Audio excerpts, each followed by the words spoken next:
श्रीमद्भागवत महापुराण द्वितीय खंड नवम स्कंद अथ नवमोध्याय भगीरथ चरित्र और गंगावतरण। श्री शुकदेव जी कहते हैं अब हिंदी में, परीक्षित, अंशुमान ने गंगा जी को लाने की कामना से बहुत वर्षों तक घोर तपस्या की, परंतु उन्हें सफलता नहीं मिली। समय आने पर उनकी मृत्यु हो गई।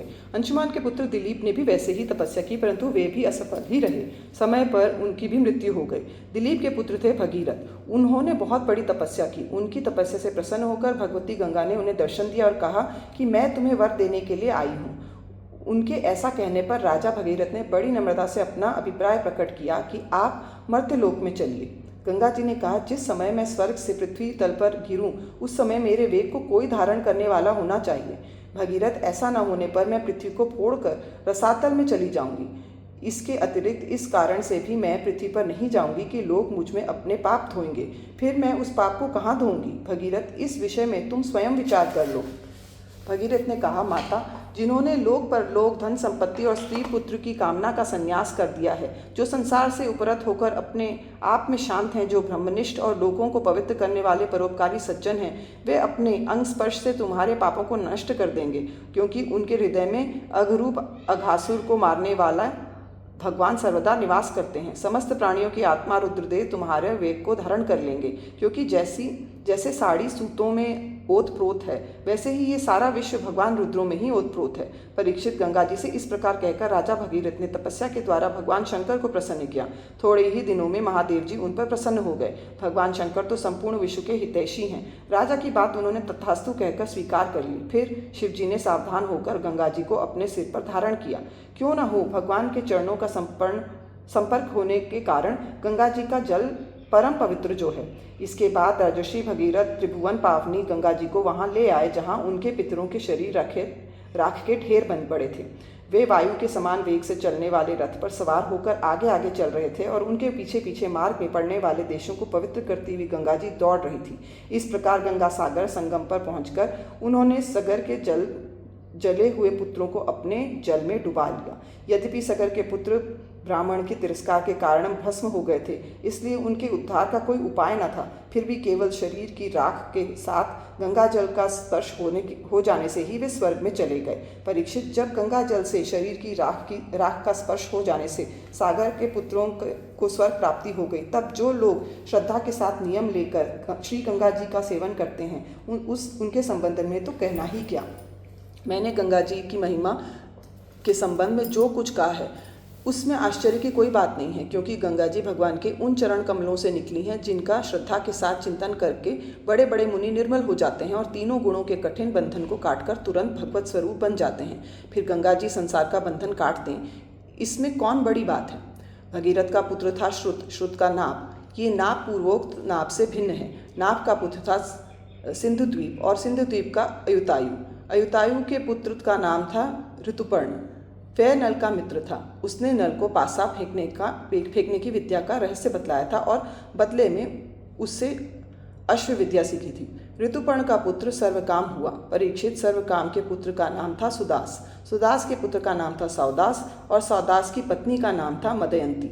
सौदास को ही कोई मित्र सह कहते हैं और कहीं कहीं उसे कलमाशपाद भी कहा गया है। वह वशिष्ठ के शाप से राक्षस हो गया था और फिर अपने कर्मों के कारण संतानहीन हुआ। राजा परीक्षित ने पूछा, भगवान, हम ये जानना चाहते हैं कि महात्मा सौदास को गुरु वशिष्ठ जी ने शाप क्यों दिया? यदि कोई गोपनीय बात न हो तो कृपया बतलाइए। श्री शुकदेव जी ने कहा, परीक्षित, एक बार राजा सौदास शिकार खेलने गए हुए थे।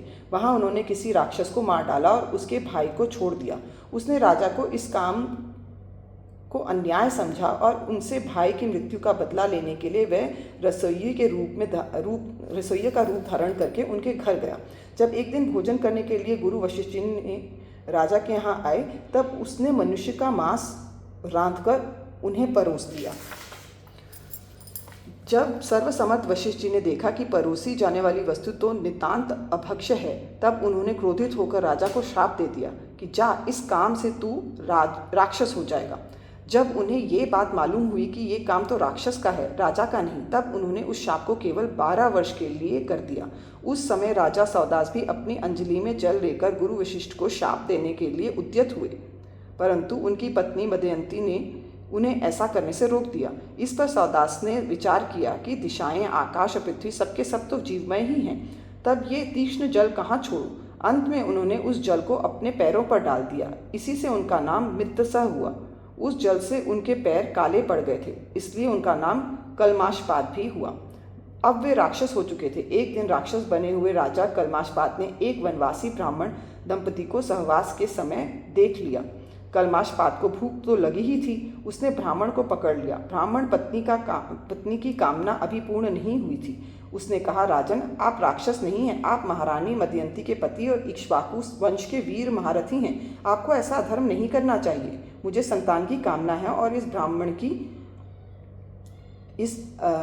की भी कामनाएं अभी पूर्ण नहीं हुई हैं, इसलिए आप मुझे मेरा ये ब्राह्मण पति दे दीजिए। राजन, ये मनुष्य शरीर जीव को धर्म, अर्थ, काम और मोक्ष चारों पुरुषार्थों की प्राप्ति कराने वाले हैं। इसलिए वीर, इस शरीर को नष्ट कर देना सभी पुरुषार्थों की हत्या कही जाती है। फिर ये ब्राह्मण तो विद्वान है, तपस्याशील और बड़े बड़े गुणों से संपन्न है। ये उन पुरुषोत्तम परब्रह्म की समस्त प्राणियों के आत्मा के रूप में आराधना करना चाहता है, जो समस्त पदार्थों में विद्यमान रहते हुए भी उनके पृथक पृथक गुणों से छिपे हुए हैं। राजन, आप शक्तिशाली हैं, आप धर्म का मर्म भली भांति जानते हैं। जैसे पिता के हाथों पुत्र की मृत्यु उचित नहीं, वैसे ही आप जैसे श्रेष्ठ राजर्षि के हाथों मेरे श्रेष्ठ ब्रह्मर्षि पति का वध किसी प्रकार उचित नहीं है।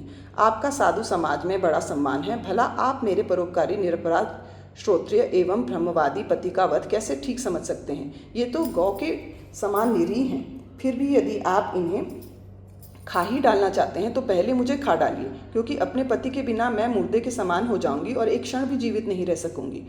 ब्राह्मण पत्नी बड़ी ही करुणापूर्ण वाणी में इस प्रकार कहकर अनाथ की भांति रोने लगी, परंतु सौदास ने शाप से मोहित होने के कारण उसकी प्रार्थना पर कुछ भी ध्यान न दिया और वह उस ब्राह्मण को वैसे ही खा गया जैसे बाघ किसी पशु को खा जाता है।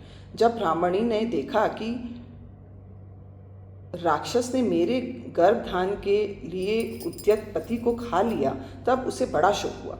सती ब्राह्मणी ने क्रोध करके राजा को श्राप दे दिया, हे पापी, मैं अभी काम से पीड़ित हो रही थी, ऐसी अवस्था में तूने मेरे पति को खा डाला।